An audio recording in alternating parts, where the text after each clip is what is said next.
And hello everyone and welcome back. I'm your host, Veteran Mountain Man, and we are back at Melanoid Nation yet again to show more of this black power, black supremacy nonsense. Now, this is a Understanding 15 Religious Creeds of White Supremacy, and this was written just about a week ago by Tiffany Tubman. And this is straight out critical race theory. She starts, first of all, with a publication from 1914 during the height of Jim Crow, written by a proclaimed member of the KKK and white supremacy movement, Thomas P. Bailey. Now, I don't know much about Thomas Bailey, but I can say this. This is definitely something, if this is what he wrote, that will show that he is a white supremacist. And you can see these right here.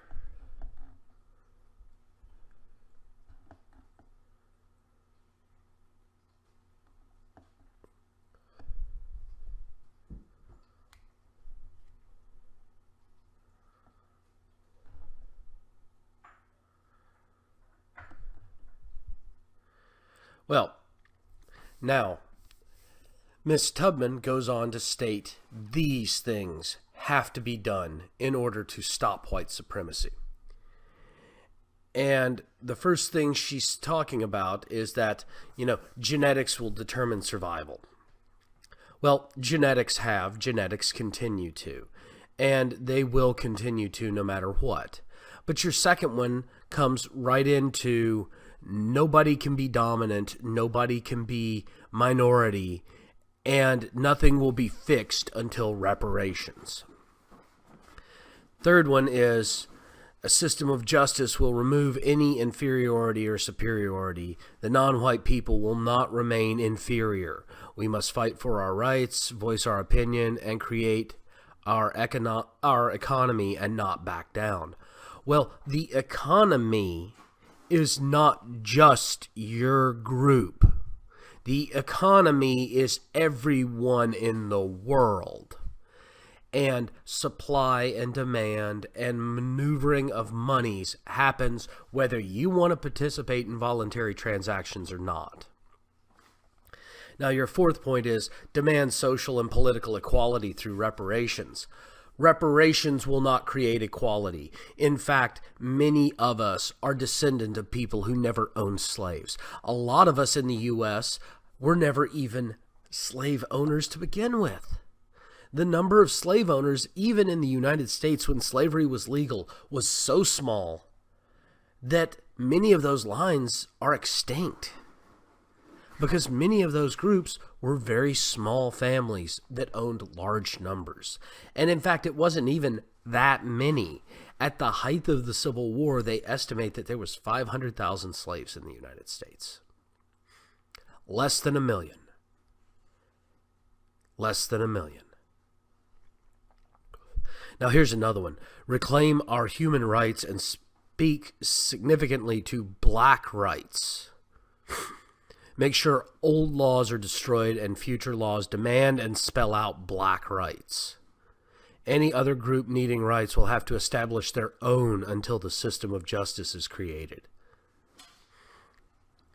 This is not trying to be equal. This is trying to make yourself superior. You're not talking about equality. You're talking about black supremacy. And that we cannot have. Just like we cannot have white supremacy. We all need to be equal, one nation, one set of laws, one set of consequences for violation of the laws, no matter what. Instead, you want black people to be treated better than anybody else and be treated differently than anybody else. So you're actually the bigot, Miss Tubman.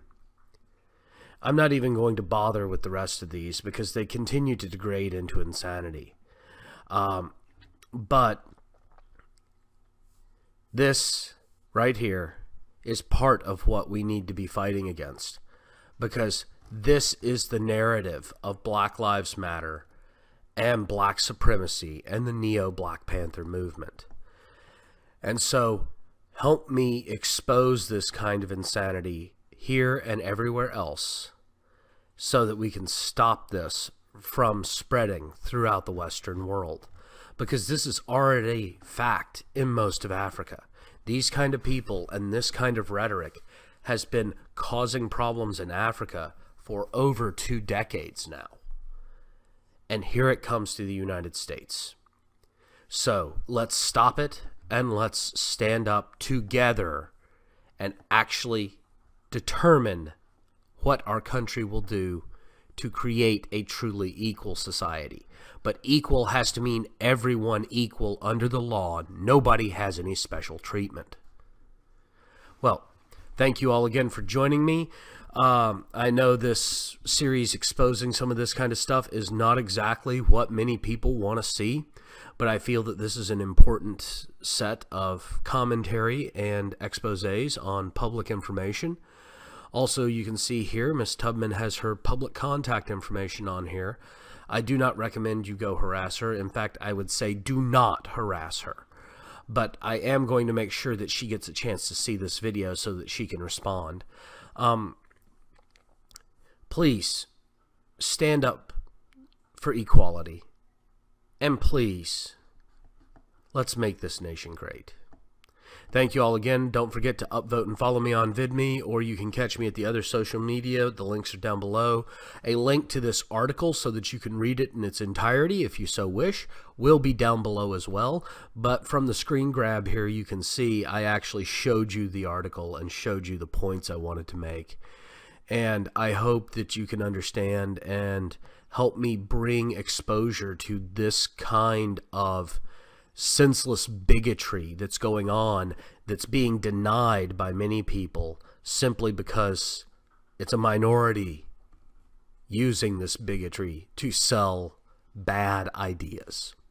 Thank you all, and have a great day.